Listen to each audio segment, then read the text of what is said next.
नमस्कार दोस्तों, इस तस्वीर को गौर से देखिए। हरे भरे बगीचे में मोदी जी हैं, जूते मोजे के साथ फुल ड्रेस में फावड़ा चलाते हुए। सामने मिट्टी खुदी हुई है, यानी कि एक गड्ढा है, उसमें एक पौधा आपको दिख रहा होगा।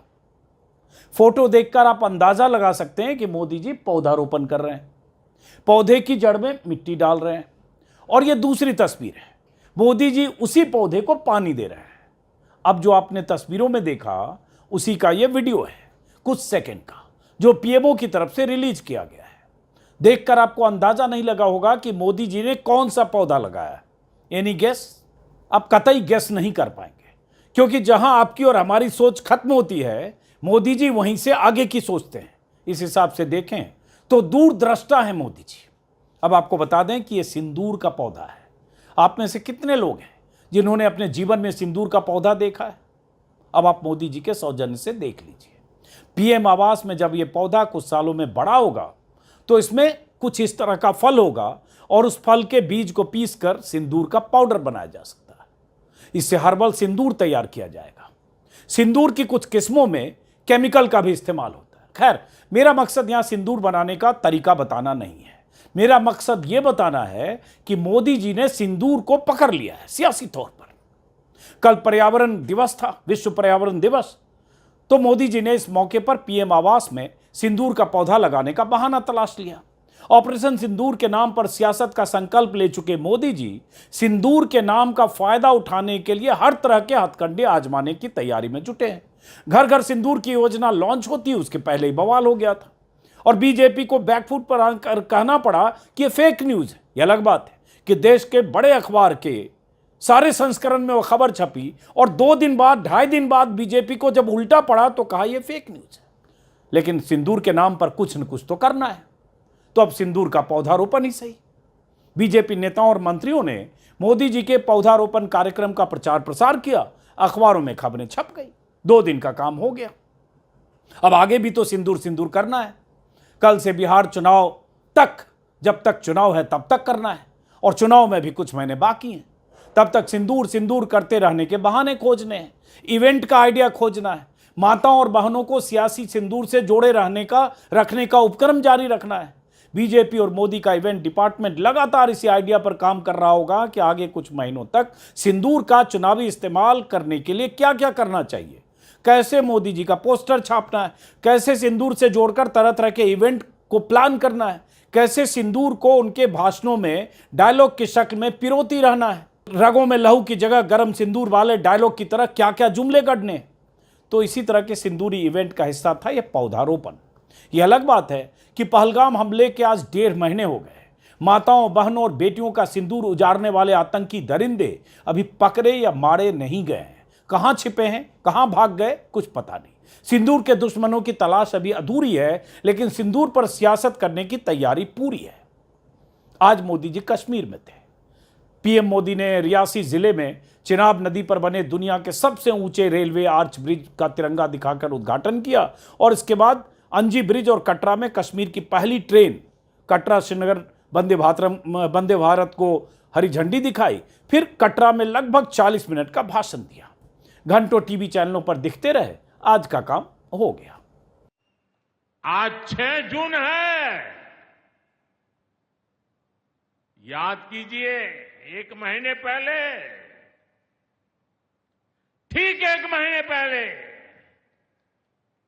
6 मई की वो रात पाकिस्तान के आतंकियों पर कयामत बरसी थी।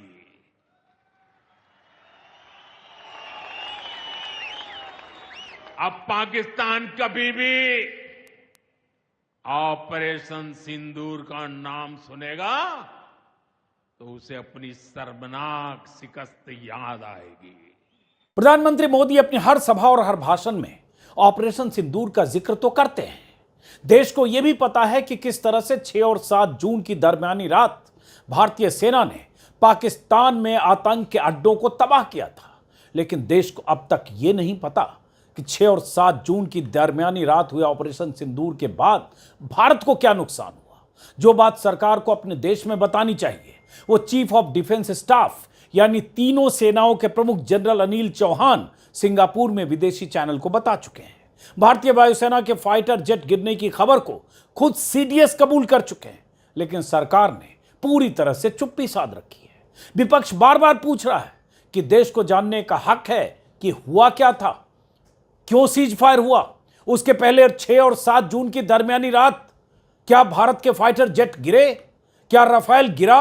राहुल गांधी भी ये बार बार सवाल पूछ चुके हैं। जो विदेशी चैनल को इंटरव्यू में जो बात बताई जा सकती है वो सरकार की तरफ से देश में क्यों नहीं बताई जा सकती। विपक्ष इन्हीं सवालों के साथ संसद के विशेष सत्र बुलाने की मांग करता रहा है। सरकार अनसुनी करती रही, लेकिन 3 दिन पहले अचानक 21 जुलाई से मानसून सत्र का ऐलान कर दिया गया। विपक्षी सांसदों का कहना है कि चूंकि विशेष सत्र की मांग हो रही थी, इसलिए सरकार ने चालाकी से 47 दिन पहले सत्र की तारीख घोषित कर दी, जबकि इतना पहले सत्र की तारीख का ऐलान कभी नहीं होता था। इस बीच अमेरिकी राष्ट्रपति ट्रंप ने एक बार फिर सीज फायर पर अपने बयान को दोहराया है। यह 11वीं बार है जब ट्रंप ने भारत पाक के बीच ट्रेड डील के नाम पर सीज फायर कराने का दावा किया है। On Saturday, my administration helped broker a full and immediate ceasefire, I think a permanent one, between India and Pakistan. I said, come on, we're going to do a lot of trade with you guys. Let's stop it. Let's stop it. If you stop it, we're doing trade. If you don't stop it, we're not going to do any trade. My administration successfully brokered a historic ceasefire to stop the escalating violence between India and Pakistan. And I used trade to a large extent to do it. I said, fellas, come on, let's make a deal. Let's do some trading. It was a very important process. We got involved with India and Pakistan.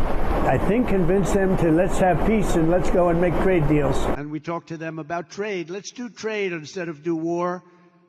And Pakistan was very happy with that, and India was very happy with that. I'm using trade to settle scores and to make peace. But I stopped that war. That was going to be a nuclear war, I think, or close. Very close. You were right there. Yeah. And now everyone's happy. In fact, I told my people, call them up. Let's start trading immediately because I'm a man of my word. We settled that whole thing, and I think I settled it through trade. We're doing a big deal with India. We're doing a big deal with Pakistan. We stopped India and Pakistan from fighting. I believe that could have turned out into a nuclear disaster. And I want to thank the leaders of India, the leaders of Pakistan, and I want to thank my people also. We talk trade. We're dealing with India, we're dealing with Pakistan, and we were able to stop potentially a nuclear war through trade. And, you know, I'm very proud of the fact that with India and Pakistan, I was able to stop that. अमेरिकी राष्ट्रपति Trump के ऐसे दावे भारत की किरकिरी कर रहे हैं, लेकिन पीएम मोदी ने इस मुद्दे पर मुंह बंद कर रखा है। अपने भाषणों में चाहे जितने जुमले सुना दें, लेकिन ट्रंप का नाम तक नहीं ले रहे हैं। राहुल गांधी हैं कि बार बार ट्रंप के सामने मोदी के सरेंडर पर सवाल उठा रहे हैं। बार बार पूछ रहे हैं कि मोदी एक बार मुंह खोलकर ट्रंप की बातों का खंडन क्यों नहीं कर देते, लेकिन मोदी हैं कि इस मुद्दे पर मुंह खोलने को तैयार नहीं है, और ट्रंप हैं कि भारत पाक के बीच सीज फायर पर अपना मुंह बंद करने को तैयार नहीं। ट्रंप साहब ने 11 बार बोला है, 11 बार, कि मैंने नरेंद्र मोदी को सरेंडर करवा दिया। 11 बार बोला है पब्लिक में। नरेंद्र मोदी जी चू नहीं कर पा रहे हैं। नरेंद्र मोदी ये नहीं बोल पा रहे हैं कि ये जो ट्रंप है ये झूठ बोल रहा है। राहुल गांधी आज बिहार में थे। तमाम मुद्दों पर उन्होंने बात की और सवाल नरेंद्र मोदी और नरेंद्र मोदी के सरेंडर करने पर भी उठा है। राहुल गांधी बार बार पूछ रहे हैं, बार बार सवाल उठा रहे हैं कि मोदी ने ट्रंप के सामने सरेंडर क्यों किया, लेकिन मोदी को ऐसे सवालों की परवाह नहीं।